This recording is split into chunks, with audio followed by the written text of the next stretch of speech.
All right, well, welcome to Roots of Reality Experiences. Today I'm joined by Dr. Zachary Steinert-Threlkeld, who is an assistant professor of public policy at UCLA. His research interests are at the border of international and comparative politics, exploiting in particular vast social media data to study subnational conflict. His current research focuses on the mobilization of mass protests during the Arab Spring and Ukraine's Euromaidan protests, as well as elite behavior and state repression in authoritarian regimes. In addition, he has also authored various published articles as the author of the book Twitter as Data. So, Dr. Steinert-Threlkeld, thanks for coming on today. Yeah, thanks, Ben, for having me. My pleasure. So, how did you first get interested in analyzing protests around the world? Yeah, thanks for the question. Basically, the Arab Spring happened. I started grad school in 2010, and I was taking a class called Democratization when the Arab Spring happened. And I then a year later had to pick a dissertation topic, and kind of studying the Arab Spring and really, large scale collective action just was at the intersection of a lot of my research interests. I wanted to study something that had a cross-national perspective, so I could make kind of broader conclusions. I wanted to use new large data sets and the skills those required. And I had always been interested in collective action, how individuals form organizations or do not form organizations to contribute to goods that are public, that are non-rivalrous and non-excludable. And so these large scale protests happen to fit the bill perfectly on all these interests that I had. Sure. So it was really nice timing. Well, and I guess one interesting aspect also about your research is that you seem to focus a lot on also the role of the internet and these protests and sort of organizing them. How has things like social media and stuff affected the way that protests form in the 21st century? Mm-hmm. Yeah, before answering that question directly, I'd like to distance myself a little bit from it, because I originally and still largely think of social media data, the data I use, as a way to study behaviors and processes that have always existed, but that you couldn't study if you were running surveys or relying just on newspapers, or if you were doing like participant observation, because then you could only be in one place and see one like little piece of the puzzle. And so for me, really, social media, the digital revolution, the internet gives you the ability to analyze many more people than you could before. And that's really what interests me about social media. But naturally, of course, I've had to think a lot about that. And in working with these data, I've learned a little bit about radio and television and newspapers and the printing press and all that. And so I kind of think of social media not as some groundbreaking revolutionary technology, but as a continuation of the development of communication media over centuries. A new method, kind of. Yeah, exactly. Like we've always been trying to talk to each other and send each other things. And this just lets many more people reach a much larger audience than ever before. And so that certainly has some ramifications. Each new communication technology lets you do things you couldn't do before. So it's not that social media doesn't change anything. It's just that, I think of it as a long line. Yeah, no, that makes perfect sense. Yeah. Yeah. So, maybe the number one thing for protesters is to know that other people want to protest and are going to protest. And so then to be able to coordinate your action with other people. And this has always been difficult. If there weren't newspapers and railways, how did you know what the people 3 towns over were thinking? Revolutions still spread in the 19th century. It just took the arrival of newspapers on steamers or on railways to spread them, and the telegraph spread it more. And what that did then is let you know, oh, hey, these other people are also having, being overtaxed, or these other people also have corrupt overlords, and the point is that social media gives you some of that same ability, just much more quickly, and not only national but international as well. So things can spread across borders more quickly. So it's the same ability to know that the discontent that you feel as the owner of a Twitter account or a Facebook account is shared by others, and then you find a way to communicate with these others about taking action. Yeah. That communication is not often public tweets. Maybe you learn about a local political organization to join, or you find a private Facebook page, or you join, now you join private chat groups. But it's still the same basic process of making coordination easier, not considering other parts of social media that now make it harder. But the base thing, if there weren't any interference by other actors, it makes it much easier to find people like you and therefore protest. Just like it makes it much easier for criminals to find each other online, or for fans of esoteric culture to find each other online. It's the same sort of process. Right. Yeah. It's easier to coordinate pretty much anything now with the internet. I guess one thing about protests in different countries around the world, I suppose that the ability to organize protests discreetly without causing issues varies depending on what country you're in, due to the whether your government's very authoritarian or not. How do people go about organizing a protest online today in countries where, the government has laws against, criticizing the government and organizing protests, or there's just internet censorship, so you can't access websites? Yeah, so the situation today is much different than the situation in 2009, 10, or 11 with social media, because now governments are much stricter and aware of what's going on. So that's part of why a lot of coordination activity has moved to private chat apps. Some are encrypted end-to-end, which means the only way that a quote-unquote spy could find out what you're saying is if they themselves are in the group. And that's, some platforms like Telegram with wide open channels, that can happen. But, maybe you say something different in a channel with 200,000 people than you would in your channel with 5 people that you know. So the point is, it happens much more discreetly now. I think it happens much less on Facebook pages than it used to, because of this awareness that you don't know everyone in the group, and therefore it could be some domestic spy.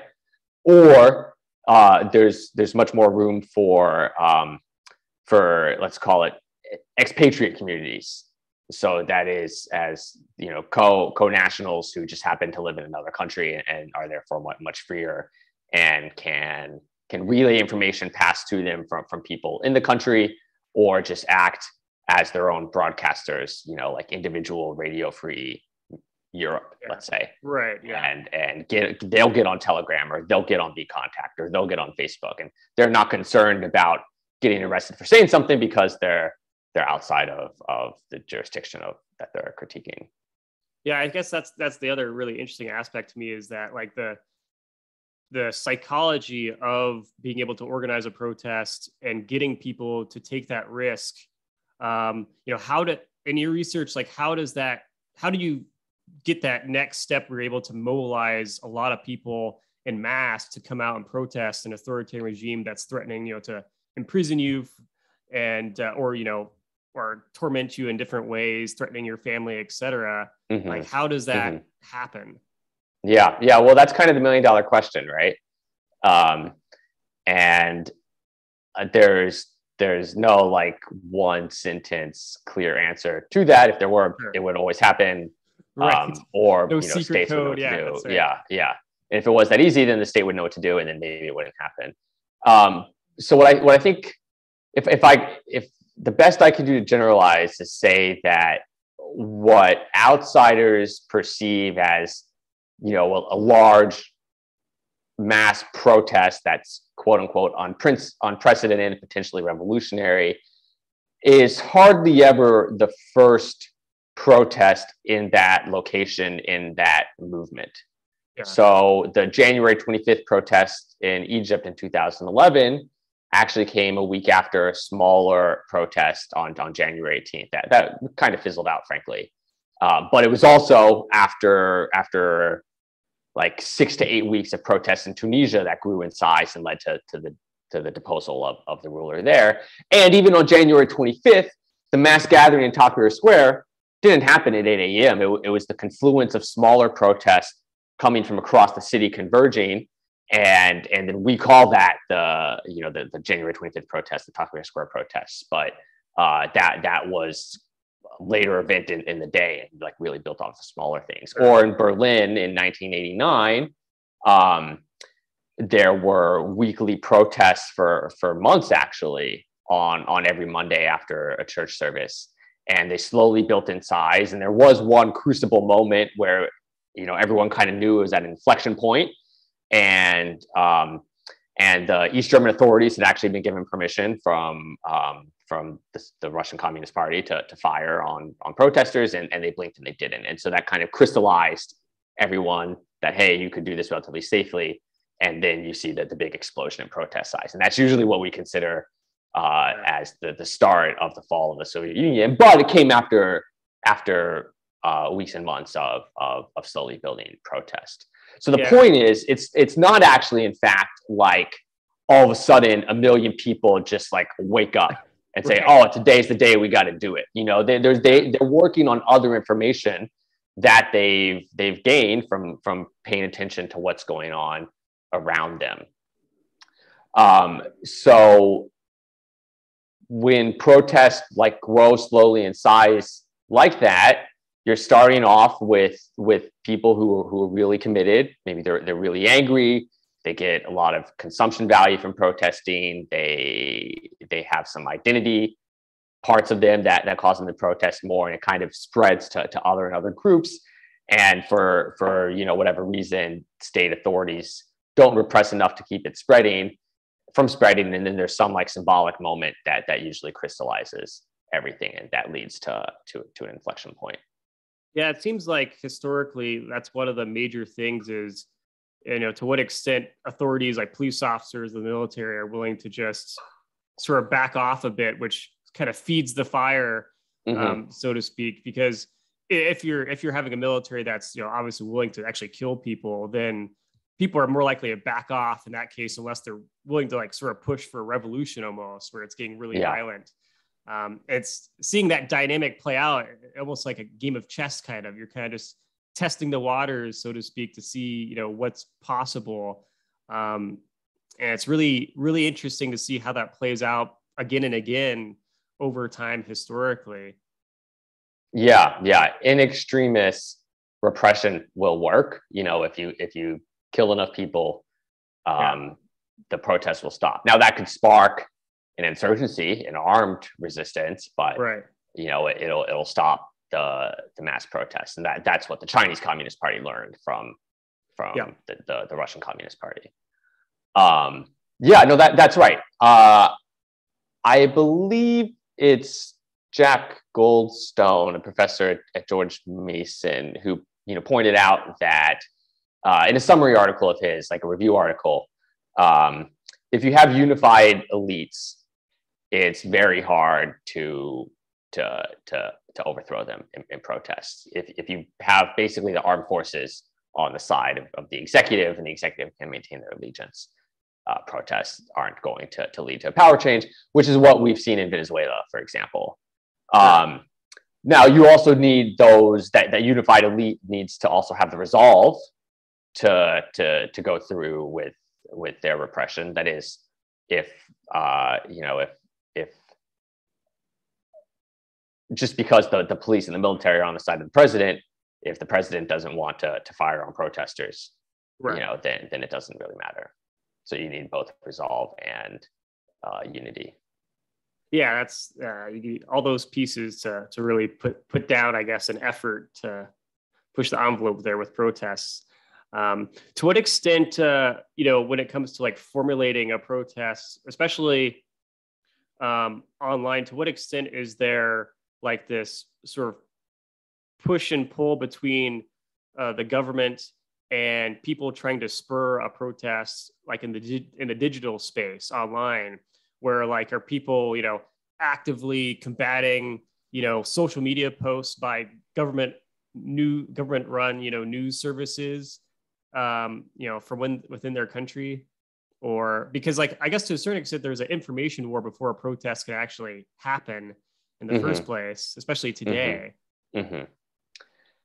Yeah, there's certainly an information battle. I don't know how much is direct involvement of both sides, like an argument. I just personally have never looked at like engagement on content, and I'm sure people have, but I'm just not familiar with it. Sure. But I'm sure it happens.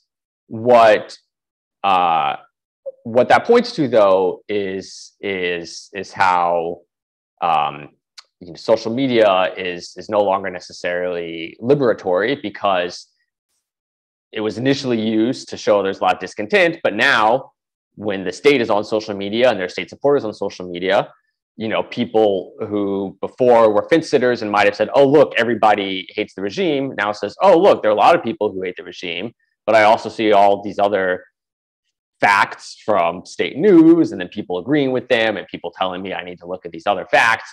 And so maybe things aren't as bad as they say they are, or maybe the opposition isn't as good as they say they are. Whether of course it's misinformation, whatever that means, and it's trolls. This is why there is misinformation and trolls, to create this ambiguity and haziness and ambiguity. I would say, but I don't know how much of that is like the two sides like directly talking to each other, or just have consuming each other's content. Yeah, it's interesting to see just how this plays out. Like even today, where you have places like Russia or China where there can be pushback on different things. Obviously, Russia with what's going on in Ukraine, but in China with sort of the lockdowns going on. It's interesting to see like those environments and people who do not support what their government's doing on different things, and their responses and how they generate stuff versus how the government's able to kind of close off any type of pushback on their policies and what they're doing. It seems like your research is always going to be relevant, because we're never going to stop having these sorts of conflicts. Probably. Yeah. And there's still a ton to study, you're starting to see researchers figure out how to study Telegram or WeChat, or certain parts of Facebook you can scrape, or studying sort of information environment conflict on Reddit, or how information flows across platforms. Yeah, there's just a ton to figure out.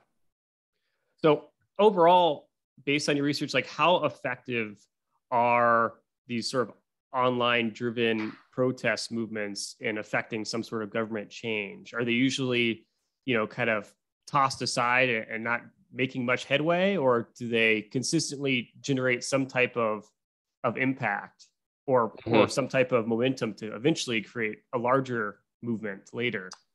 Yeah, good question. This is kind of the question that Zeynep Tufekci's work really got at in the kind of middle part of last decade. And that's if the online mobilization occurs as part of a larger movement, as part of other organizations that predate an online existence, or have been able to, like, you start online, but then you build an offline campaign. Those are much more durable and likely to lead to change than spontaneous online movements that don't have any long-term leadership, don't have fundraising capability, don't control their own media outlets. If there's no hierarchy, if there's no organization, it's very hard to replace the organization that you want to replace. Yeah. It's harder to sustain mobilization. It's harder to get your message out. It's also harder to convince, fence sitters to support you if there's no obvious candidate to opposition candidate that you would vote for, or a person, of stature who would replace the dictator you're protesting against. And so those tend to be just a flash in the pan. The most canonical example here would be like the Occupy Wall Street protest, or Occupados protest in Spain. it's impressive to get a lot of people out, and it certainly shows there's some discontent, but there's no skeleton to enable follow through. I imagine that is probably more case than not when it comes to protest movements, because I feel like there's a lot of protest movements that happen, but a lot of them, I think probably most of them, do burn out eventually before they can really impact a big set of changes, I suppose. Yeah, and this is also why leaders disallow or severely curtail civil society. This is why opposition political groups are harassed and often banned in Russia, or opposition media, have to pay onerous tax bills, or can't rent good commercial space. It's precisely so that if there is a protest, if the leader fails to prevent protests, there's not an underlying substrate to keep it going. Yeah. Right. So like in Tunisia and Egypt in 2011, there are pre-existing labor movements, especially in Tunisia, labor organizations that kind of really pushed a lot of the initial protests. Sure. I guess the sort of the other aspect of it is like, to what's the level of desperation among the people in that society? How bad are things economically for them? Or if like there's a war and like you've had lots of civilians or lots of people's kids were killed in combat, to what extent are people willing to risk it all, and what's motivating them to do it, I guess is kind of the other major thing to see, like how resilient, I guess, a protest will be over time. Yeah. I think that's right. It's super hard to measure and to even like think about what numbers you would try to create to figure out desperation, right, or just severity of harm or anger. Yeah. Protests break out in all countries at all times, and so it certainly doesn't break out amongst the winners. It's not the CEOs protesting, it's not the army generals protesting. That's called a coup. Yes. But it's also relative. The protesters in Chile in 2020 had a much better life than protesters in Sudan. But there's still some political and economic issues that piss them off enough to cause them to rebel. I think North Koreans probably have a pretty low quality of life overall, but there's a very strong security apparatus, or maybe their internal consciousness says it's like not so bad, it could be worse. I don't think that's the case, but it's all the point is that it's very difficult to know like what that true quantity is, and there's so many factors. Yeah. So from all your research, like what has surprised you the most about like sort of protest movements and the role of online and sort of organizing things? That's a good question. I think the first thing is that I didn't realize how little people talk about politics, frankly. That even when I was looking at tweets in like Egypt and Tunisia, mass revolutionary protests that were successful in some short-term time frame, maybe the maximum percentage of tweets I saw about the protests were like 30 to 50%, and that's in like a week or two, but then if you look at the day before the large protests in Egypt, so January 24th, or I'm sure whatever the equivalent was in Tunisia, right, or like February 11th before Mubarak was pushed out, it's not like everybody's talking about what's going on. People are also talking about some new album they heard or a sports match they watched. In Ukraine, we found very, very few tweets that were actually about the conflict in the Donbass. It was less than 1%. And so, even though these are events that are politically significant, domestic and internationally, and certainly seem to motivate a lot of action, it just doesn't seem like people talk about it much. You know, who knows how representative social media data are, but I think that's like a fair. Yeah. I don't think it's just a social media artifact. You know, I don't think it's that people are afraid to talk about stuff on public, in public on Twitter. You know, if like you listen to people in public, or you see how many people go to a sporting event versus like a book talk, you know, or watch the presidential debates versus watch an NFL game, you know, like, turns out people talk about politics much less than political scientists think they do. So that's the number one. That's the number one surprise. Yeah. And then honestly, number two, which is still not very protest specific, is just how similar online behavior is to offline behavior. So what I mean is, online, for example, we find that people follow people like them, just like offline people hang out with people who look like them, who have their similar education, similar interests. Well, online, you follow people who have similar political beliefs, who are near your age, who are in similar professions. Even though the whole world is open to you, you could follow, you could pay attention to a cat cafe in Japan, or some news channel in Ethiopia, but we tend to follow the people that we like. We tend to follow, we have much more, most people on social media are not very active and don't have many, let's call it, followers or dense social networks, just like in fact, kind of the offline social and media environment works. Most people have a few close friends, and most people are not celebrities with millions of followers who are talking all the time. You see that same skewness online. Offline, people can maintain about 150 like friendly relationships, and there are hierarchies within that. You have like 4 to 10 that are super close, and then there's a second level, et cetera. Well, the same sort of interactions happen online, offline. Think you have some people you tag more, you have some people you DM with more, you have some people who maybe you occasionally retweet, or you occasionally like something that they say. Well, that happens exactly offline as well. So that leads me to believe that whatever protest stuff I'm seeing online, are people retweeting people like them? Are they engaging with people like them? Or are they engaging with, Donald Trump or Kanye West or whatever? Is probably also what's happening offline. Yeah, that's interesting. Yeah, I suppose that does make a difference in who your social network is. Online and offline, would resemble each other.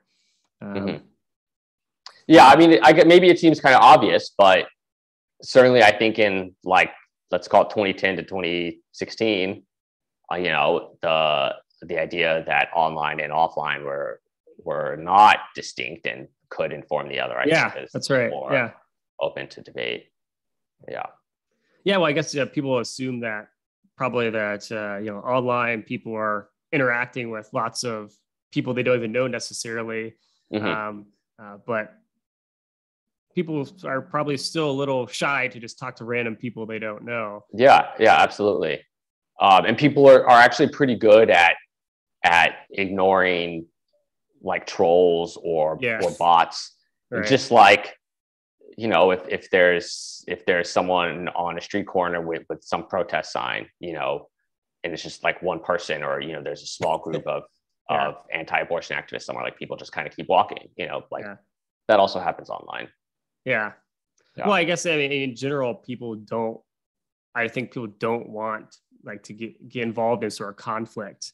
That's not a thing that's exactly, fun to be involved with. So I think I think that's probably another thing, like connecting it to protests.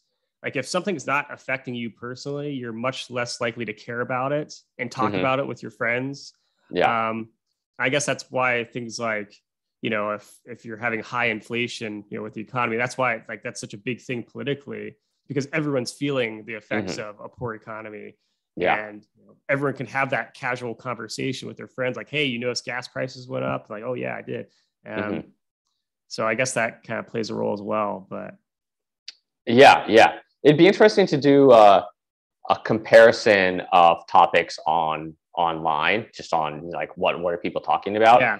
Like, I'm sure it's been done somewhere like in comp sci or communications. It's just not a political question, so I don't see it in the journals that I read.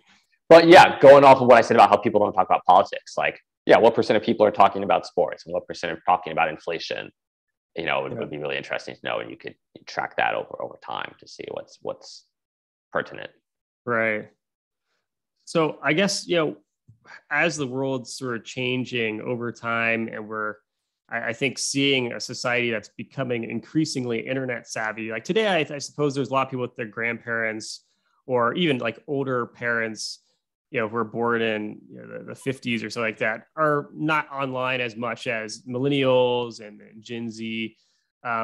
With a sort of increasing number of people online, will that, do you think, increase the likelihood of protests sort of mobilizing larger numbers stemming from a social media space or chat room, because you're having more people participating in those groups because there's more people online? Or how do you think that's going to play out over time? Yeah, that's a good question. So yeah, theoretically that should happen.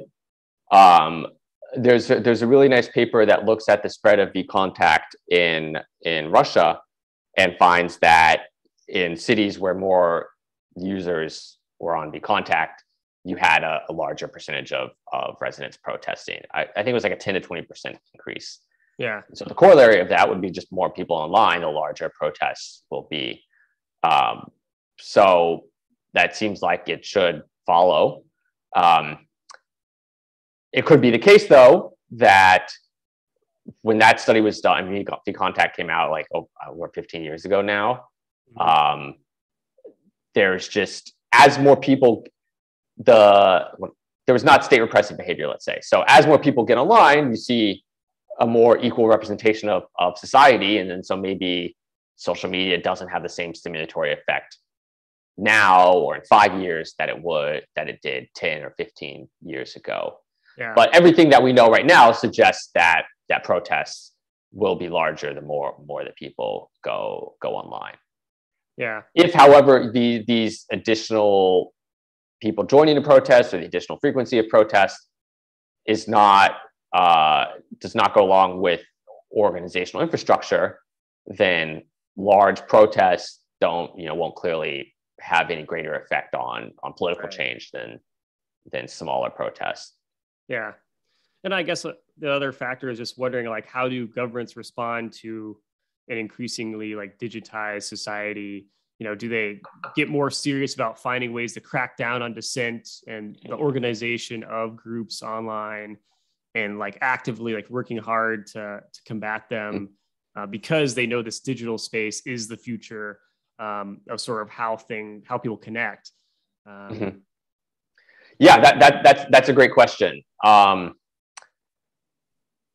I think it largely depends on state capacity, the sort of online repression tactics that they take.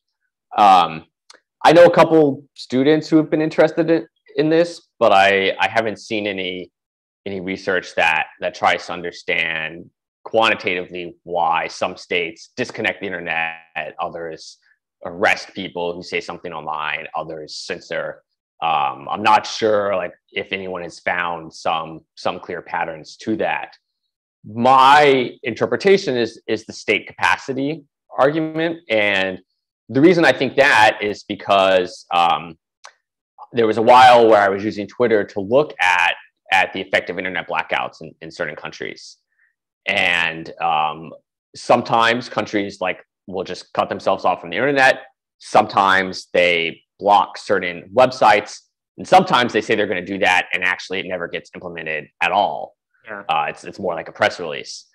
And the countries that I ended up looking at were lower capacity countries like Cameroon or India. I think Guinea we looked at. But the point is, it's a lot easier to just go to a couple telco providers or like a couple actual infrastructure choke points and cut something off or tell the telco providers to block some websites. It's a lot easier to do that. That's much more brute force than to establish a government online information campaign, you know, and actually hire people and develop the kind of the bots and the managerial processes and have the budget to do that. It's harder to actively filter and censor the internet the way that China or Iran does than it is to just full stop block some sites or cut yourself off again. So I think states think it's better to do these more costly ones because you can be more selective, and then you can also, when you keep the internet open, when you keep sites open, you can then see who may be your political enemies and who you should target. So this is what Saudi Arabia and Syria have done. So it seems like states are choosing to do more subtle digital repressive tactics when they can, and if they can't, then you kind of just burn things down for a little bit. Yeah, so I guess there's kind of different strategies at play for governments to use exactly. go after people and dissent. Yeah, I mean, I think this is a conversation that's going to be had again and again and again for the foreseeable future. Because there's so many things that are going to be happening because we have lots of authoritarian governments around the world, and many that are increasingly becoming authoritarian, and then seeing how those societies react. It's going to be a constant game, I guess. So everything's always a cat and mouse game. It's an online arms race. So what are you currently researching then? Well, I'm at a bit of a kind of a transition point where I'm wrapping some stuff up and then trying to think about some bigger picture, or like, you know, next projects and what to do. So I'm in a bit of a valley, which is fine. I'm enjoying it. But let's see. I just published earlier this year a paper looking at the use of Twitter in China during COVID-19, during their first set of lockdowns, and we showed that a lot of people jumped the firewall, a lot of new people jumped the firewall, and they started paying attention to banned content, to citizen journalists, to pro-democracy activists, to even certain foreign media. And they didn't start paying, there was a little bit of increased attention to like Chinese Communist Party officials, but much less than to these other accounts that I mentioned. I also just published a paper that measured how severe state violence is, I should say state repression at protests, based on images shared of the protests. And so we showed that when states are not very repressive, protest size increases the next day. And when they are very repressive, protest size decreases. So there's this in-shaped relationship. So those are kind of the two like big things that I've just wrapped up. I'm about halfway into a paper looking at social media during Syria's civil war, which is really fun because it's kind of one of these situations where people say, "Oh, no one's using social media," or like social media can't study this, and it turns out that it can, you know, and people do use social media during conflict, and they even, you know, say broadly where they are. I'm in Syria, at least. And so there's just a lot of really interesting behavior to understand online behavior during even more dangerous events than protests. Similar to a paper I had looking at Ukraine in 2014. So that's the main one. Let's see. Oh, you know, I saw my email before starting this interview because I had to go get the Zoom link. I have a decision back. I don't know what the answer is, but I'll know a few minutes after we finish this call, on a paper looking at the effect of Uganda's social media tax. So in 2018, Uganda said young people are gossiping too much online, which really means talking about the geriatric Museveni and organizing an opposition. So we're going to impose a daily tax on using social media. We're not going to ban it, but we're going to increase the price. And so we looked at the effect of that. And the short answer is it had no effect, possibly backfired, and does not appear to be an effective way to keep people off of social media. Interesting. Okay. Yeah. I'm sure. So that'll either be accepted soon, or I'll have to send it somewhere else. Sorry, I interrupted you, Ben. You were going to say something. No, that's good. That's interesting. I was just thinking, like, yeah, it's always interesting to see all the different strategies that governments try to implement for like pushing back on people. It's just these kind of weird rules that they come up with. But yeah, it's a cat and mouse game. So then you get a VPN. You maybe use your computer at work, where like your company swallows that access. Some internet cafes, would pay that tax so that their clients would still come. But so the point is that, yes, it's always just this back and forth. Yeah. Yeah. So I guess before I let you go, then what's like the best way for people to keep track of your work and follow you or keep up to date on stuff? Yeah. Thanks for that question. On Twitter, Zachary ST, very creative. Yeah, I use that professionally. I know, right? I need to be better. Well, I don't know. Anyway, the problem is I use that at a lot of sites, so you can track me. I should not have said that on a podcast. Oh well. I can take it out if you want, but that's okay. I don't like say anything that studying what I do. I know that if I say something online, I should be okay with everybody seeing it. That's my attitude. Anyway, so Zachary ST is my Twitter handle. It's 95% of it is professional stuff. The other 5% is basketball and housing. And so that's why I talk just about to mix it up. Yeah. You gotta spice it up. Yeah. Cool. All right. Well, thank you so much for coming on. It's definitely a subject that is very relevant today and will continue to be for a long time. So. Yeah, hopefully. I didn't predict that in 2012 when I started all this, but protests have not gone away. That's like right. I said, they're not going to go away. Yeah. So good choice then on your part. Yeah. It's better to be lucky than good. All right.